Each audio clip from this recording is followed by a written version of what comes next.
Expansion of metals when heating. లోహాల యొక్క వ్యాకోచము వేడి చేసినప్పుడు ఎలా ఉంటుందో, heat is form of energy transmitted from hot body to cold body. When we heat metals, the metals are expanded and contract when we cool that metals. లోహాలను మనం వేడి చేసినప్పుడు అవి వ్యాకోచానికి గురవుతాయి. ఆ వ్యాకోచానికి గురైనటువంటి లోహాలను మరలా తిరిగి చల్లబరిస్తే అవి తిరిగి సంకోచిస్తాయి. ఈ విషయాన్ని మనం ఒక ప్రయోగం ద్వారా చేసి చూద్దాం. ఈ ప్రయోగానికి కావలసినటువంటి వస్తువులు ఒక లోహపు గుండు,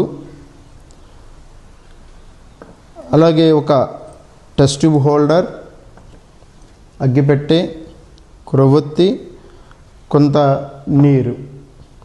గాజు గ్లాసులో తీసుకున్నాం ఈ నీరుని.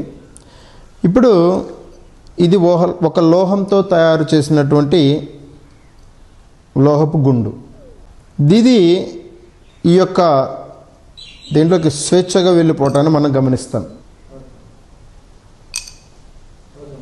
ఈ సందర్భంలో ఈ గుండు ఈ రంధ్రం ద్వారా చాలా స్వేచ్ఛగా బయటికి లోపలికి రావటం మనం గమనించాం.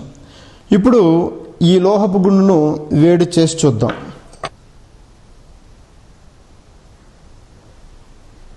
ఇలా వేడి చేయటం ద్వారా ఈ లోహపు గుండు కొంత వ్యాకోచానికి గురవుతుంది.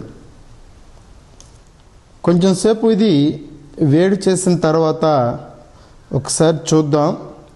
దీంట్లో కొంత వ్యాకోచాలు జరుగుతాయి. ఈ లోహపు గుండులో వ్యాకోచాలు జరగటం వలన ఇది స్వేచ్ఛగా దీంట్లోనికి వెళ్ళకపోవడాన్ని మనం గమనిస్తామండి.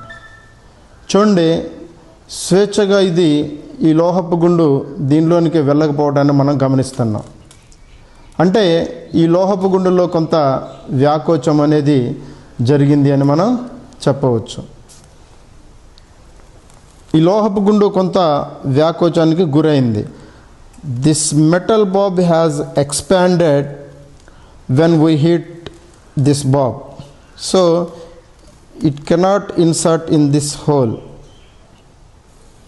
ఇది ఈ రంధ్రంలోకి స్వేచ్ఛగా వెళ్ళకపోవటాన్ని మనం చూస్తున్నామండి. చూడండి, స్వేచ్ఛగా వెళ్ళట్లేదు. అంటే ఇది కొంత వ్యాకోచానికి గురైందని మనం చెప్తాం.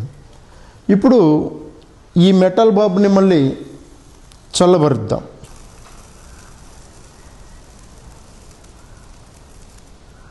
అంటే ఎప్పుడైతే చల్లబరిచామో అది మళ్ళీ సంకోచానికి గురవుతుందండి.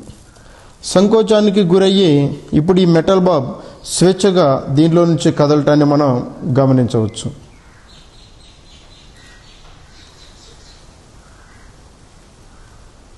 చూడండి, ఇప్పుడు ఈ మెటల్ బాబు స్వేచ్ఛగా దీనిలోనికి వచ్చేస్తుంది, వెళ్తోంది, వస్తుంది.